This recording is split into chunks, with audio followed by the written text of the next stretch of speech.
What is up, everyone? Welcome back to another episode of the Babbles Nonsense Podcast.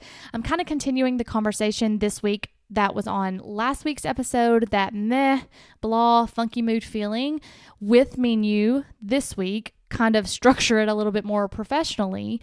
She does a beautiful job, as always, explaining that feeling I was feeling and how to kind of navigate that and things that we can do to pull ourselves out of it. So I hope you love this episode as much as I love recording with Meenu.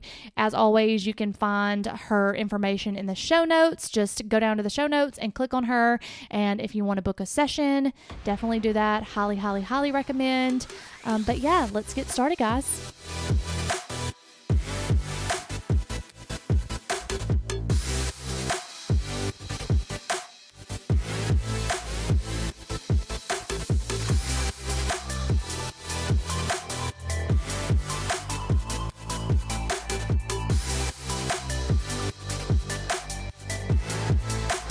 Welcome back into a new episode and transcend into wellness, guys. I have again my favorite host, Jonna, Babbles Nonsense, here with me, and we're going to talk about something super, super, super, super important today. Welcome, Jonna.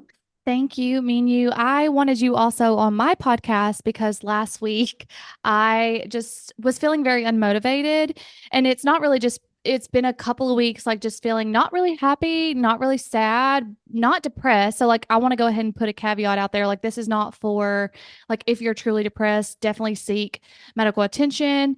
This is just for those in between moments where you're just kind of like, you know, I'm just here. I'm just riding the waves, if you will. And I was like babbling on about it. And then I was like, as I was going through the podcast and like kind of what I did, because I'm, of course, mentioned you because I've learned so much from you from working with you as my energy healer and life coach. I was like, initially, Menu says this could be contentment because contentment is, where you're not really good, you're not really bad. And for me personally, contentment's hard because I'm so used to chaos. So I was like, I don't know if it's contentment or if I'm just really unmotivated, like, because I'm always go, go, go, go, go. Well, then as I was going through the things that I was recommending for me, for what I do to get myself out of it, it was all these busy things, like busy work, like painting my grout in the bathroom, picking out a color for the walls to be painted. And it was always something to where I couldn't sit with my thoughts and be bored. And so I was like, let me get a professional on here who could actually like walk us through this and what this actually means instead of me just guessing. Because I mean, you deal with this every day with your clients. So that's why I wanted you back on my podcast. Well, I'm so happy to talk about this because this has been a theme for the past one week of the shadow phase of the retrograde, which I'll get into in a little bit. I have had so many people complain about the same thing. So first of all, to tap into what you said, which is painting and doing all these other things to fill the space or fill the void, is just you being a human doing and not a human being. Right. Right? Because we're actually human beings. So we have to be. But it's backwards because we live in a society which rewards us to do. Right. So we're almost shamed to be. They're like, Right. oh, you're not productive. Why don't you do anything today? Oh, why don't you clean the house? Why don't you get this done? Why don't you? Like, it's like, oh, the more you do, the more rewards you reap. But then what happens is after we are quote unquote done, we don't know how to reap the rewards. Right. Like it's still like, Yeah. well, what's next? Yeah, what's next, right? Yeah. Because Yeah. how can you, because it's been on autopilot for so long, how can you suddenly go from human doing to human being? So that's what you were experiencing as a major part of the discomfort is what's coming up for me when you told me that. Yeah. It's just that in that being, there's that discomfort, there's not that openness because being is shamed. Being is something we're not used to. If you go to the Eastern cultures, they practice a lot of being. Really? So is that like because you do like meditation and you can sit with yourself in silence and you don't have to be, well, that's true for any other country, I believe anyways. Like America is known for just that go, go, go, go, go mentality. There's not enough time in the day. That's the mentality of America, right? Like the land of opportunity, if you will. when Right. really, like you said, it kind of backfires because like you watch these shows, like of course, like of European cultures where they're taking 2 and 3 hour lunch breaks, or, they open at 11 and they close at 3. And you're just like, what? Like, that's actually a real thing. Yeah. Yeah. When I used to work, back in India, I had a corporate job at one point. I would go for hour lunch breaks and I wouldn't have to worry about anything. It's like I think it's also cultural, right? Hmm. There's a lot of like cultural programs that also come because at the end of the day, we are affected by the collective, however strong we think we are. We Right. are affected by the waves. We are affected by everything.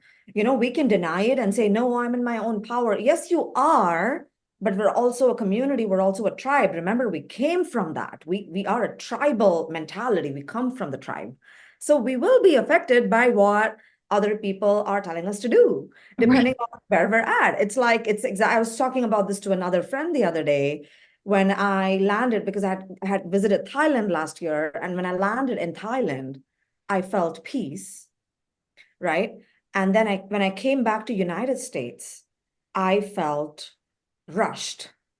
It was a clear difference in my energy. And I'm not saying I don't love United States, because I freaking love United States. Let me be very clear and say that I love United States, right? But it's not about that. It's the fact that we are sensitive. Yeah. We do get affected by the cultural norms. We do get affected. So that's why it's important to be in your own space, in your own head, to ask yourself and say, what's theirs and what's mine?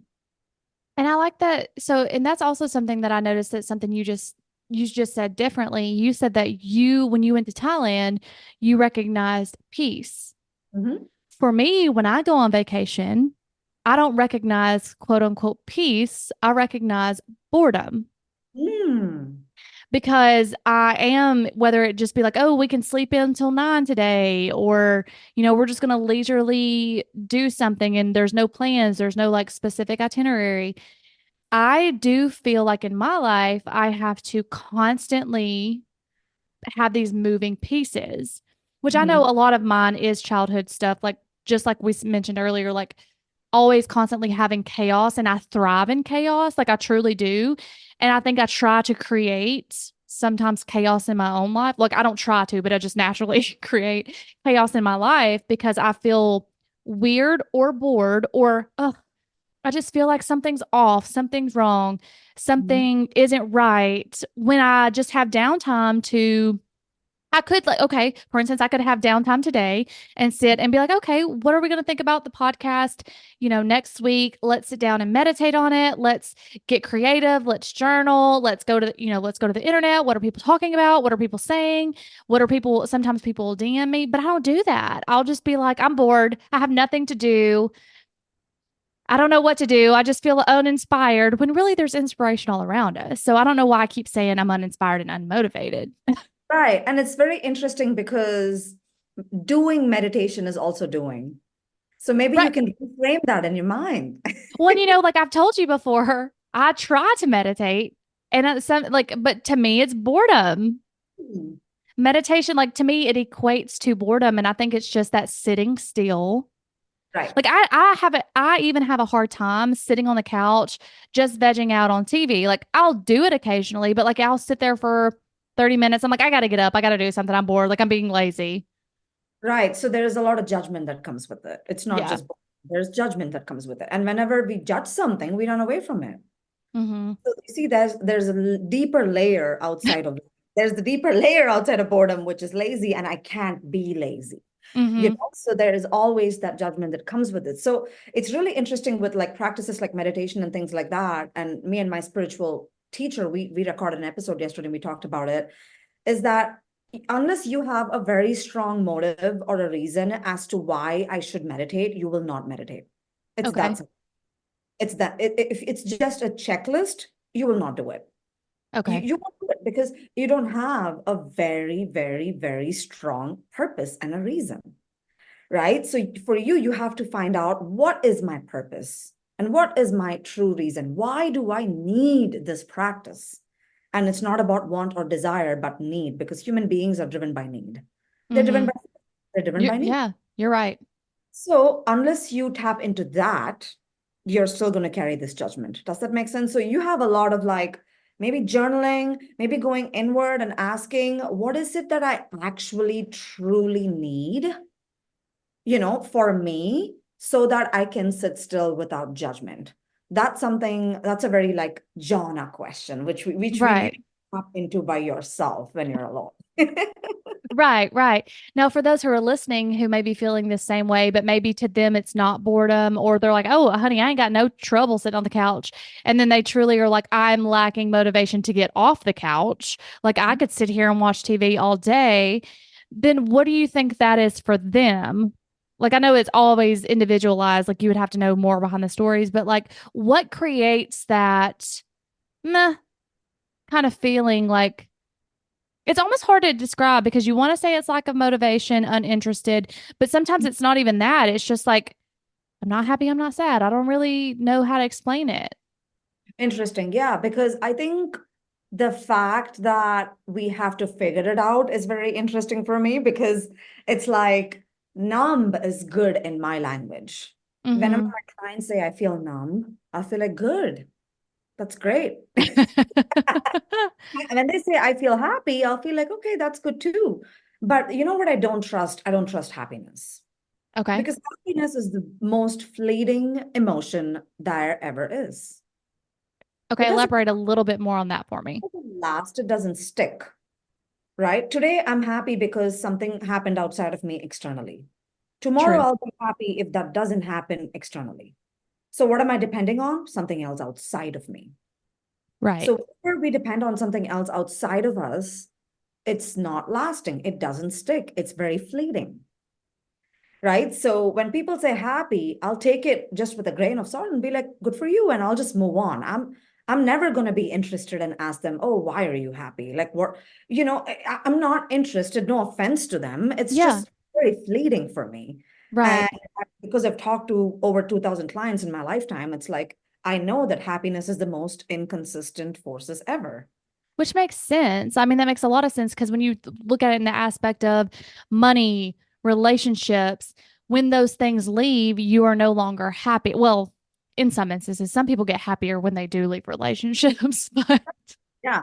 Yeah. So I think it's also, I call it destination and chase happiness. It's like destination happiness, right? It's like, I'll be happy when I check that list of marriage. I'll be happy when I get that house. I'll be happy when I move out of this country or this state. I'll be happy when. So your happiness is totally dependent on something outside of you. And so you're kind of screwed. well, Long story also, short, yeah, and also like you going back to like the culture of it all, we get on social media a lot and we think what we see is happiness. Like we think that highlight reel of someone's life. Okay, we can take you and your business for example. Someone gets online, they see how many followers you have, you talk about your business model and things like that. They're like, "Oh my gosh, she's so happy." You could be having the worst day of your life, but that is your business, so you have to get on there and show up. right, So right. we get someone's highlight reel, or we're looking at someone in amazement, like not seeing all the behind the Mhm. scenes stuff that you had to go through personally to get to where you are to be happy in your career and position. So, like, that also, I think it plays an aspect in it too. Just thinking, I don't even know if anyone truly knows what happiness is. Yeah, I think for me, I can give you my definition. Like, I'm happy right now because I'm recording this podcast with you and I'm talking about something that matters a lot, right? So, I'm happy in the moment. Mm-hmm. My happiness is based on momentary experiences. So, I'm happy several times during the day because there are several moments when I feel that bliss. When I make that tea, I feel that bliss. When I'm sitting and meditating, I feel that bliss. When I'm talking to you, I feel that bliss. When I'm looking outside after this rain and seeing how green the trees are, I'm feeling that bliss. So for me, that is beautiful and that is everlasting because those things are never going to go away, which is finding happiness in small things which give you that bliss or give you that joy. And Mm-hmm. it's fleeting. It's within you. You're finding it because it's within you. it's I it's like not that. Yeah. about anyone else. It's not about anything else. And I think when we do that, we give a lot of our personal power away to that person in the relationship to make us happy, or to that job to fulfill us, or even for the money to like fulfill us. And then when in reality, nobody wants to hear this, but nobody actually has security. It's, Hmm. it's it's batshit crazy when I say this. People don't want to hear it, but there is no such thing as control. Control is a big illusion, right? Like today, we had a tornado watch in Nashville, and nobody knew that this would happen today. So what does that say? Even though you plan the day, you don't have control. Right. So what I'll say is set intentions instead of control, because when you lose control, people become more unhappy because they think they had it in the first place. Right. Which is a lot of my issues. I have control problems.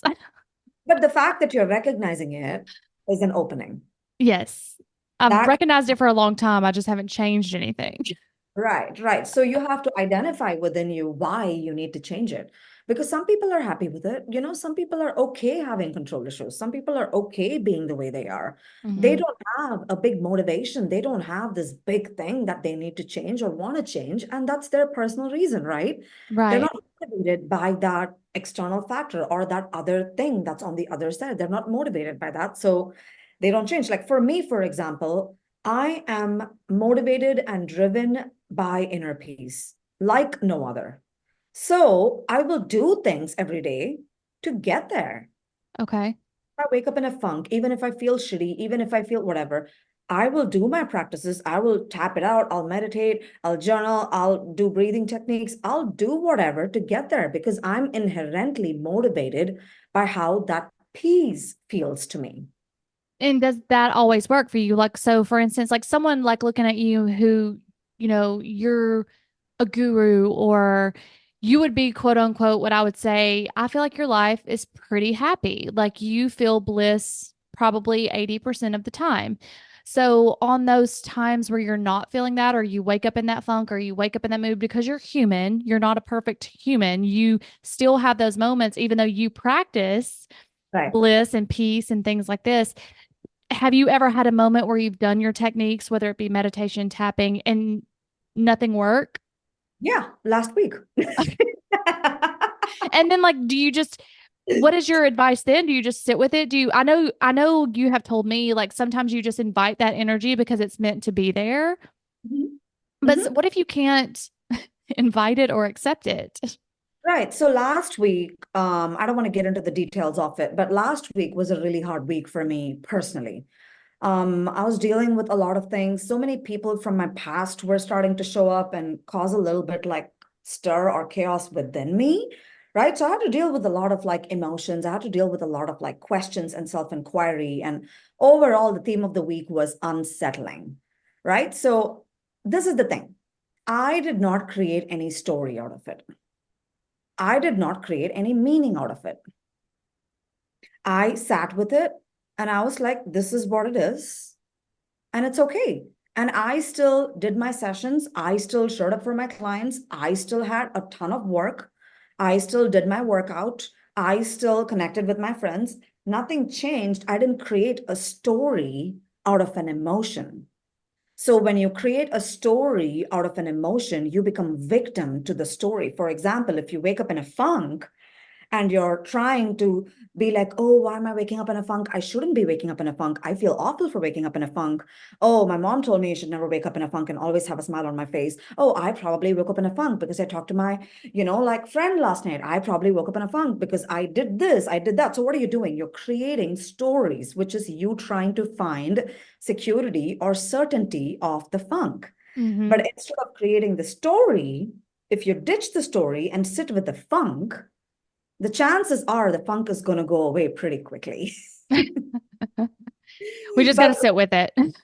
just sit with it and let it move through you and do your day as you would normally do. Because you're not going to sit on the couch and do nothing all day. You're still going to show up for work. You're still going to wash your face. You're still going to brush your teeth. You're still going to take a shower. Like you have to think about it this way. Even though you have an emotion, that emotion is actually not controlling your life. You think it's controlling your life. Right. the emotion was actually controlling your life. You would be in bed all day crying and sobbing, not doing anything. But I'm guessing that was not the case. Right. And that's the case for me. And for most of the people, that's not the case. So you think the emotion is controlling you, but it's not, because you still have a life outside of the emotion. Does that clear things up a little bit? Yeah, it does. And then I know that we did a podcast on like the whole optimism, pessimism, and that's where that kind of like comes in to where when you are waking up in a funk or you're having that bad day and you kind of try to sit with it, you try to let it move through you, but it's kind of lasting a couple of days. That's where my mind goes like, am I just being negative? Am I just being pessimistic? Like, why can't I just be optimistic? Why can't, and then that starts when why can't I be this way? Right, right, right. And I think that could also be a little bit comparison, right? Mm-hmm.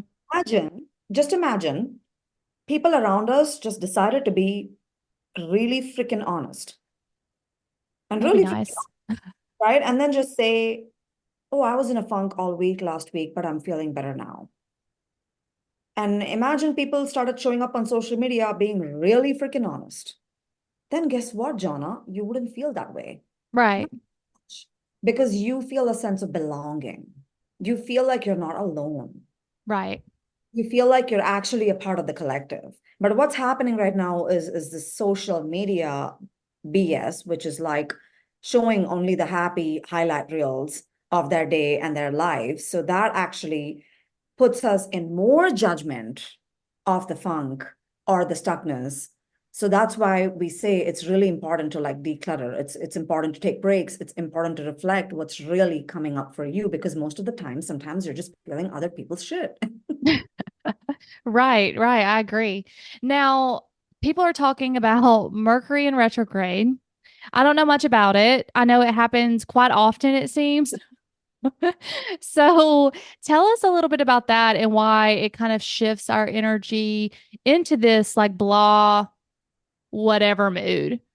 Right. So it's interesting you say that, because usually I'm not anti all that and I'm not pro all that either. Like I'm not, the reason why I'm not all the way pro is because I don't want that to dictate how I should feel.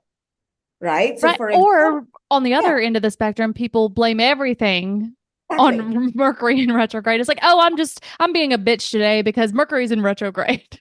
Exactly. Or I'm being an asshole today because it's full moon. Like, no, Right. you don't get an excuse. Like, that's why I don't tune into it as much as, a lot of people do. And no judgment to those that tune into it, right? It's just not my method for my clients.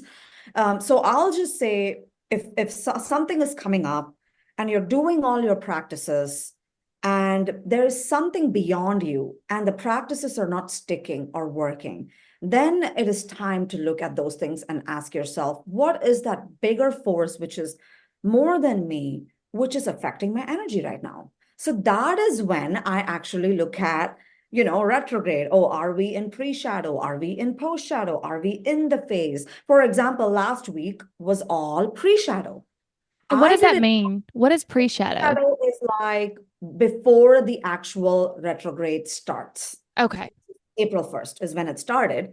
Pre-shadow is like a whole week before that, Okay. whole week or 10 days before that. And it's in Aries. So what happened is I have a moon in Aries. So I was feeling it on another level.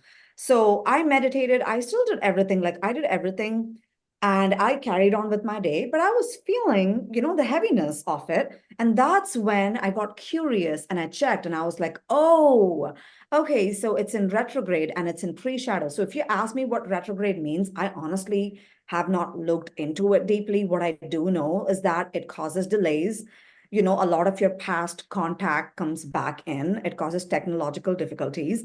They don't sign any contracts, don't do anything during this phase, because this phase that we have, the retrograde itself, is a phase of being, introspection, journaling, doing everyday things, nothing outside the box. Okay.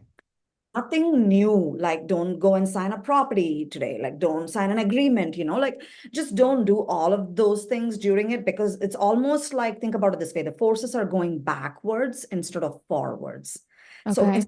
so you feel like you're being pulled back instead of pull forward. So Like that's why sometimes they, you feel like is that why sometimes people revert like, okay, I've done all this work with you, and in these past couple of weeks I'm like having these emotions come up and I'm like I feel like I'm going backward, like I know all these things that I'm supposed to do because I worked with me and you, I did this energy healing, but I feel like I'm going backwards.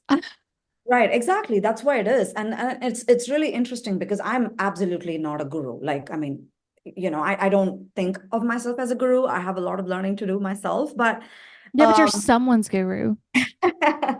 but I've talked about this so many times with you, with so many clients, is healing is never linear. And I think it's important to remember that despite the retrograde, despite the full moon, despite the new moon, healing is never linear. So you'll take 5 steps forward, you'll take 2 steps down, and then you'll question yourself because you're 2 steps down. But when you look back, you don't realize you're actually 3 steps forward, you know? Right. So that's what is really important when you're feeling that funk. For example, even for you, when you felt meh, if you really looked back at your life, you were meh times 10. Like, you see what I'm trying to say? Yeah, yeah. Before, but you're just meh right now. So, Right. point is, it is still this or better. Right. It still gets to be better. And it is better. Right. But what happens is we get very caught up with the current emotion and the tide of the emotion that we think this is the reality. Again, what did I say about stories? We create stories. True, true. I think that's the hard part for me is I be creating all kinds of stories up in this head. All kinds of stories. That's part of what I think, and I mentioned this on my podcast last week, is I didn't think of myself as a quote unquote creative. And then I interviewed that's Kenny here in Huntsville. She's a creator, a content creator, and she does like videography and all these things. Really cool. Her story's really cool. And she was like, we were talking on the podcast, and she was like, "Yeah, you're a creator." And I was like, no, not me. Like, what are you talking about? She was like, "You have a podcast. You Uh-huh. come up with topics. Yeah. You are then a creator." And I was like, I've never thought about that before. So like it makes sense when I think about it. Would I consider myself like artistic? No. I do consider myself like I have all these thoughts floating through my head 24/7. That's why I named the podcast Babbles Nonsense, because I can be talking about something and then all of a sudden like it's like squirrel and then I'm talking about something else because it's just these constant thoughts. But a lot of it is, like you said, stories that I'm like, did that happen? Did I make that Right. up? Right. And it's actually good if it's just checking in, right? It's just checking in. What I like to do is when I don't feel okay or like ecstatic or happy or at peace, and I just feel like meh or blah or in a funk, I'll just be like, I'll sit with the funk and then my brain will start braining, right? It'll be like, oh, this is why, da, da, da, da, da, da, da. And then because of a lot of practice, now I just catch it. Okay. I literally tell myself, bitch, no, stop that. Like, create a story. You're I just love create, it. I love it. like literally interrupt my own pattern. I'll say, bitch, stop that. You're creating a story because you want certainty, because you want security. That's why you're doing it. And then immediately I'll be like, okay, cool. I'm not going to do it. I'm not going to do it. So you just need that awareness. You just need Yeah. this. I didn't wake up one day and stop creating stories. Well, also, like, and I know you tell me this, and if I would just do it, but like you said, I have to have a purpose for it. Like, I know meditation can help me. I know it can. I know my anxious brain. I know how my brain works. If I could just learn to turn it off and meditate, I would be okay. Right. And I think that's the misconception. You can't turn it off. Right. I meant like I think the way Jay Shetty maybe talks about meditation is like you're able to like when you're in that stressful situation, go to that place like a meditative state where it's not as stressful on you, I guess is not like turn it off, but like you can kind of like you said, catch it. You can kind of stop it in its tracks before it starts railroading and before that snowball keeps going down the hill and getting bigger and bigger and bigger. Right. And sometimes it's funny too, because you can observe it.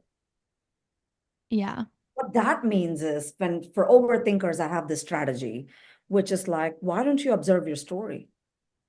Not be the story, just be entertained by your own story. Which is funny because I've been having some crazy ass dreams lately. And those dreams I can actually remember. And Mhm. it is like I'm observing it, like the way you just said that. Like it's almost like I'm looking at myself through my dream. Right. They've been really crazy lately. I don't even know what's up with that, but it could be the magnesium taken before bed. But Well, magnesium, they cause like vivid dreams to happen. Like I've definitely had that. But I just want to give you a tiny example. Like last week, I was talking to somebody and I felt myself losing my temper, right? But the thing is, every second of me feeling that, I was in awareness. I was aware. Like I was observing myself. It's almost like I had an out of body experience. I was okay. observing myself losing my temper. So How did what? you correct it? Because I observed it, Okay. right? So that's how I was able to correct it. I was like, oh, this is what's happening. Okay. And then I immediately just gathered myself, and I was able to communicate very effectively after I gathered myself after the observation. So I like to call it get out of your body and look at yourself Okay. Well, method. I have had moments. Well, I quite frequently have moments where I can recognize it and I can observe it. Like I can observe that I'm in a bad mood and I'm being short with people. And I'm like in my head going, stop being short with people. Nobody did anything to you. But then it's like I can't control it. I'm still doing it. I'm like, you're doing it. And then I'm even that much harder on myself because I then do recognize it and observe it and I can't control it. Right. And I think you need a stronger reason for that. That's what I was saying. I think what's happening is you want it, but you don't want it so bad. You see what I'm trying to say? Yeah. Want it. I'm not doubting that you don't want it. You want it, but you don't want it so bad. And Napoleon Hill talks about it in this book called Think and Grow Rich, which is, not just about money. There's just so many principles in the book. And he says, you have to have a burning desire for the outcome. Okay. Otherwise, you will not see it through. Okay. So you have to have a burning desire as to why you don't want to be short with people. Unless you have that, it's really hard to correct that behavior because you're not intrinsically motivated every day to correct that, right? Okay. That makes But sense. you don't want it so bad. Okay. So basically, for me, what you're telling me for this meh, blah, funky mood is that I have to find a bigger purpose for everything, whether that be to meditate so that I Mhm. could figure out and observe better because meditation would help me observe better. So it's kind of a full circle here. Like I'm seeing it now. It's kind of a full circle where like because I do go through these phases where I'm like, oh, I'm so happy, but it usually is external. And Right. then that external factor goes away and I'm back to being like, yeah, whatever. And then I'm working all the time, which then frustrates me. So it's like Right. this constant circle, and and it's because I have not focused on that. So let's say I want to make my purpose like I'm just coming up with something off the top of my head, but like I want pure bliss and peace, not happiness, but I just want to be at peace Right. and content, Right. and that's it. Then I have Right. to do practices like Right. meditation, tapping, which you've taught me tapping. I know it works. It makes me feel better, but I still don't do it. Right, right, right. So you don't have a deep enough reason, right? And I think it's also because some people, most people actually have this mentality that I'll be okay. Yeah, I'll I think do it. that's what it is. I'll be okay. I don't need to do it. I'll be okay. But then the thing is, you're not. And the truth is, some of these practices have a body release. So even though emotionally you're okay, your body still needs to release that emotion. So even if it's not for your mind, do it for the body, is what I'll always tell them, because the body carries a lot of stuff. And it's funny because, like, I know when I was working with you, like, I cried a lot, right? Like, I released my emotions by crying a lot because I typically don't cry. And so every single week we met, I was crying during tapping, and I was like, where is this coming from? Like, we're not even talking about anything sad. And I've noticed over the past couple of weeks, or not a couple of weeks, maybe a couple of months, like, I haven't really been emotional. Like, I haven't, like, even something on TV that typically would be sad. Until recently, then I started watching a very sad TV show and I just started crying and I was like, something else is going on here. Yeah, good for you. Good for Yeah. you. So, There's stuff there. There's stuff there always, you right. know. And so I would love to read something because it's you talked about feeling that high highs and then going into that low lows. And I found this like really beautiful quote, and I would like to read it to everybody that's listening. So definitely tune in because it's got some yummies in it. It's got some wisdom in it. All right. Okay. So do you want a life of peace or do you want the life of the karmic roller coaster? Would you choose a living? Would you choose a living full of true peace, stable awakening, and universal harmony?